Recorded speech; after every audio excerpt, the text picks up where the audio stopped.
Hi. Hello, guys. We are starting Prelim Probables vertical today here at UPCC Wizardry. The aim is to study probable topics for prelims. If you analyze prelims papers, you will see that a lot of questions in prelims comes from things in news. They are in news all the time. I can give you examples. Uh, uh, for example, PM inaugurated Ramanujan statue and question on his philosophy came maybe in 22 or 23, I don't remember exactly. Then this Nagorno Karabakh region came in 2023. It was because of Azerbaijan Armenia war that was taking place. I can go on and give you examples and how things in news um, come in prelims.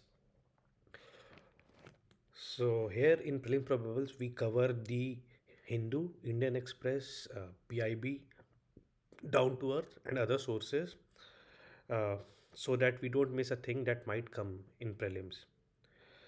Uh, Prelim probables will be coming every alternate day. Say, for example, for 14th and 15th, the prelims probables will be coming on 15th. PDF will also be shared. So today we will do 12th and 13th of December. Let's get started. First, PM Vishwakarma scheme. It was launched last year, probably in November. It's a central sector scheme. I hope you guys know the difference between central sector scheme and central sponsored scheme. Central sector scheme is funded and implemented by the central agencies itself, whereas central sponsored schemes are implemented by state agencies, and a part of the funding is borne by state government and other part is borne by the central government. Mostly it's 50-50 for most of the state, and for some state it's 70-30, and for others it's 90-10. So let's get back to PM Vishwakarma scheme. It's a scheme of Ministry of Skill Development. It aims to promote traditional family-based artisans. Uh, for example, carpenters, generation of carpenters, pottery makers, such professions that are family-based. They are learned through the family line. Recognition will be given to these artisans through PM Vishwakarma certificates and ID cards. They will be provided concessional credit, like concession at concessional rates of 5%. This credit they can get they can get credit for working capital or to expand their business or to buy equipment. Overall, 18 trades and crafts have been recognized under PM Vishwakarma scheme. You can search online some of these schemes. You don't need to mug it up. Next, cover system. Recently, Indian Railways witnessed some railway accidents, so Kavach system is in news. Sad that we had to face such accidents. So, Kavach system is an anti-collision system developed by Research Design Standards Organization of Indian Railways in partnership with Indian industry. So, Kavach system is a indigenous system technology, and it's great thing. It uses RFID technology, radio frequency technology, so there is no need of line of sight cover system, and the best part, it is safety integrity level 4. So for in any industry, in any hazardous industry, there are precautionary systems or hazard control systems. Kavach is also a hazard control system, anti-collision systems. These systems are given a safety rating, safety integrity rating, and Kavach system has safety integrity level 4, which is the highest. So it's a good thing. Okay. MOEFCC, Ministry of Environment and Forest has come with Indian Forest and Wood Certification Scheme. It will be overseen by Indian Forest and Wood Certification Council. It's a third-party certification scheme for sustainable management of forest and agroforestry. So, what does this certification mean? Say you are a farmer, you are doing agroforestry on your farm, or say you are a farmer producer organization, and you are engaged in agroforestry or management of forest. So if your management practices, your agroforestry practices are sustainable, then you will get this certification. and this certification will give you incentives and advantages. So what does sustainable mean? Sustainable means that you're not causing environmental damage. Okay, you are taking good care of your workers, and you're following best practices, environment friendly practices. So this is all about Indian Forest and Wood Certification Scheme. uh, IIT Madras has developed a very novel technology to remove arsenic and metal ions from water. It's called Amrit. It stands for Arsenic and Metal Removal by Indian Technology. It uses nanoscale iron oxyhydroxide to selectively remove arsenic. uh, Jan Jal Jeevan Mission. We aim to provide potable drinking water to households by 2024, to all households by 2024. The aim is to provide specific quantity of water as well as a good quality water. This technology can help in providing that good quality of water at community level. If you remember, a lot of states in northern plains are have problem of arsenic poisoning of groundwater, such as Bihar, West Bengal. So this technology can help overcome the issue there. Now, Eastern Ghats Nature Interpretation Center has opened up at Kambal Konda Wildlife Sanctuary in Vishakhapatnam. Uh, I would like to highlight something here. Konda is a Telugu word. It means highland, hills. So whenever you see Konda in any question or anywhere and you need to make a guess, go for Andhra Pradesh or Telangana. Okay. For example, Papikonda. Papikonda is in Andhra Pradesh. So Konda stands for, is a Telugu word for highland. Okay, this is something you should inculcate. You go to Andhra Pradesh, look around the places to get the terminology, how the terminology sounds. So if say some national parks come, you will have a gut feeling that this name sounds from Telugu language, this name sounds from Tamil language, this sounds from this region, and you can make a calculated guess. So, what is Eastern Ghats Nature Interpretation Center? Basically, it's for environmental education of the uh, in environmental education of public. It is to teach importance of biodiversity to public and the need to preserve the biodiversity. It informs, educates, and inspires visitors to take care about the rich biodiversity of the Eastern Ghats. It's a collaboration between environmental enthusiasts.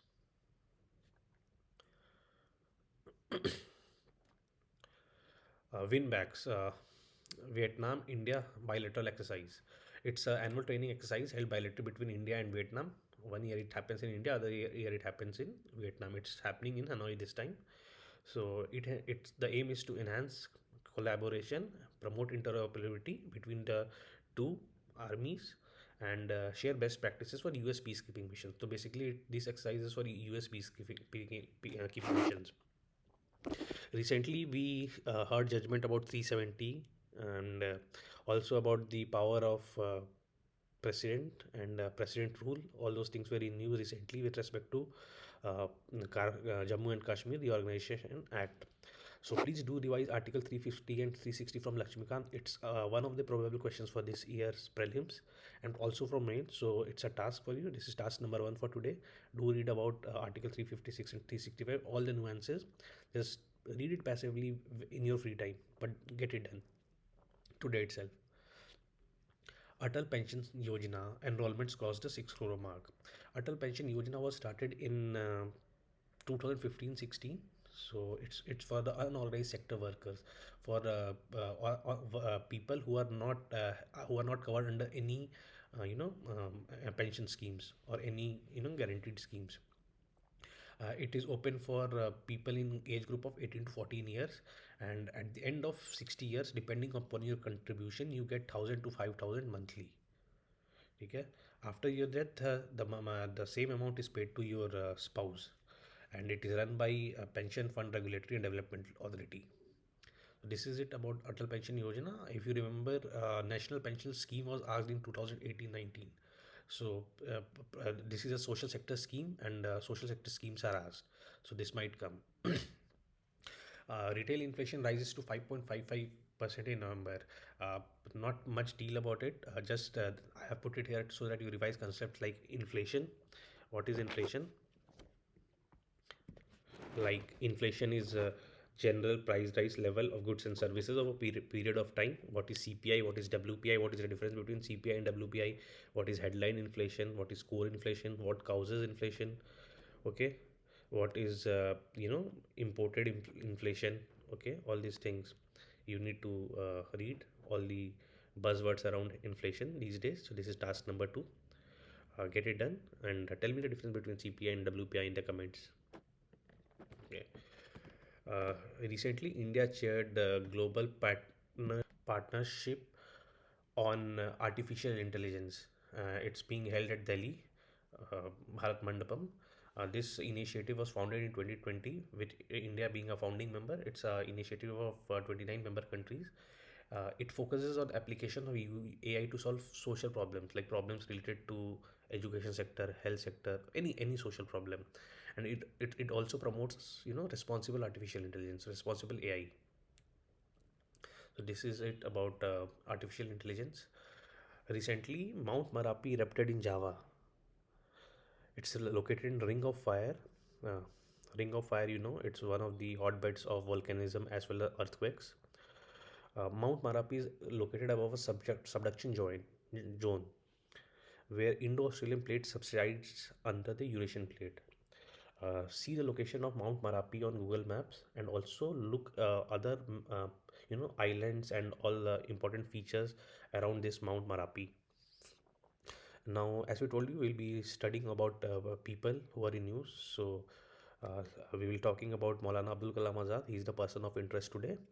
He was the first education minister. His birthday 11/11. 11th November is celebrated as National Education Day. He promoted Hindu Muslim unity through his paper Al Hilal, and he was a luminaire. He was a scholar, and he was the youngest Congress president in 2000 in 1923 itself. Uh, Task number 4, watch the videos in introduction link below. These videos are related to the subduction plate and plate boundaries and types of landforms that forms along different types of plate boundaries, among convergent boundary, among divergent boundary, among transient boundary. What are the different types of landforms forms and what type of mechanisms happen around these boundaries? Do look at it. You will have a very good understanding and visualization of what happens. Now, as we told you, social sector schemes are asked in our prelims. uh, UPSC often asks schemes of government of India. Mostly these schemes are from social sectors like education, health, social justice, tribal affairs, etc.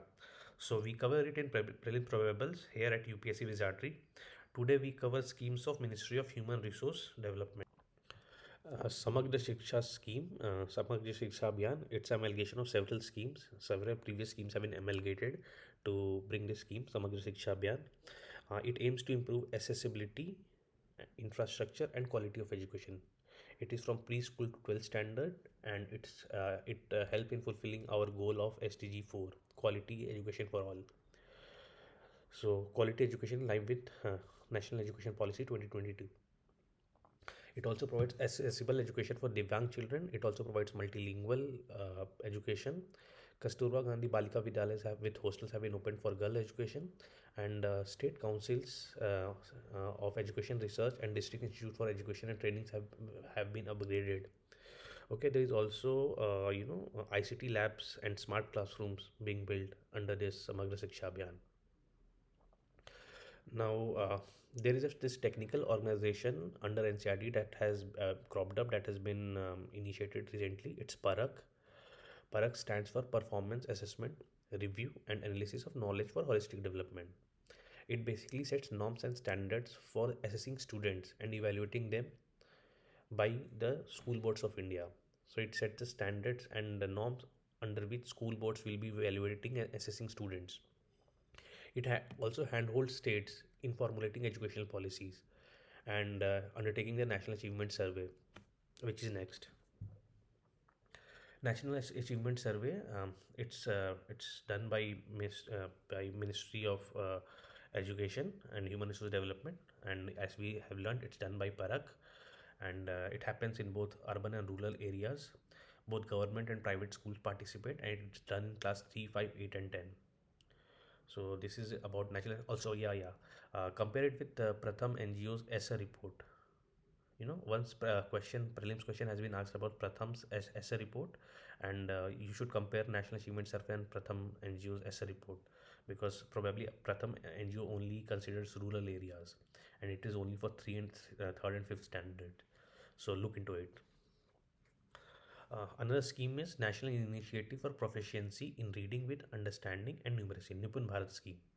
It aims that every child attains foundational literacy and numeracy by grade 3. I find it to be the most important scheme. If you want to improve the education landscape of India, providing foundational literacy and numeracy skill is an enabler. If you provide it properly to children, cognitive skills are well developed and children perform better in higher grades. So for me, it's one of the most important schemes if you see of Ministry of Human Resource Development. Now next is Nishtha. It's an online teacher training program for early childhood care and education. So it trains teachers in early childhood care and education. Basically, it's an online platform. There will be modules to train teachers. PM Shri schools, Prime Minister Schools for Rising India. 14,500 PM Shri schools have aimed to be established across India. These schools will act as model schools in the region. It's like hub spoke model. Hub will be the PM Shri schools, and there will be other schools as spokes. These PM Shri model schools will be provide leadership in quality, equitable, inclusive, and multilingual education as postulated in National Education Policy 2020. And these PM Shri schools will handhold other schools to come up to the mark, to the to improve their teaching pedagogy, methodology, their infrastructure, how inclusive they are, all these things. So PM Shri are like lighthouses. They will be guiding other schools in the region to improve upon. Vidyanjali, it is a web portal that connects volunteers and civil societies to schools. These volunteers and civil societies can provide knowledge, infrastructure, funds to the schools directly. So basically, it aims to mobilize additional resources for private by from private individuals and civil society for education in the form of human resource or money resources. And volunteers can be teachers, scientists, engineers. If you are a retired teacher, you can go teach in a school.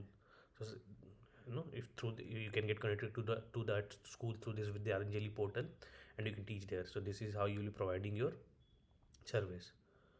So it's basically having an additional resource, mobilizing an additional resource. Thank you. This is it for 12th and 13th of December. Next day, we'll be coming with probably if there are some scheme remaining of Ministry of Human Resource Development, we'll be doing that, or we'll be taking another uh, scheme. We are done for today. Thank you. Good night.